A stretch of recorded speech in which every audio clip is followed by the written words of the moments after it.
Malamai sun ce duk mai hankali yana kiyaye abu biyar. Duk mai hankali yana ƙoƙari ya fara baya-baya da duniya kafin ta yi baya-baya da shi. Dan za ta ƙare, ta ma kama hanya. If you are sensible, try to start withdrawal before you are withdrawn. That is number one.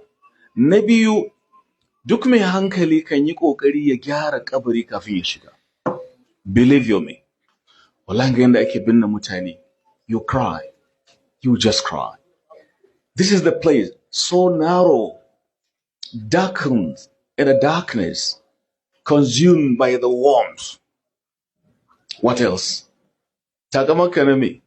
Boro koko da koboro boro na me? You are nobody, I am nobody. So mai hankali kan yi kokari ya gyara kabari kafin ya shiga. Kuma zaka gyara, zaki gyara, zan gyara, zamu gyara da aikin kirki. That is number 2. Number 3, mai hankali yakan yi kokari ya samu yardar Allah kafin haɗuwa da Allah. Try to earn Allah's endorsement, Allah's pleasure before an encounter with Him, and it's going to come sooner or later. That is number 3. Number 4, mai hankali kan yawaita sallah kafin a yi sallah a kai shi. Oh yeah. Right thinking person prays before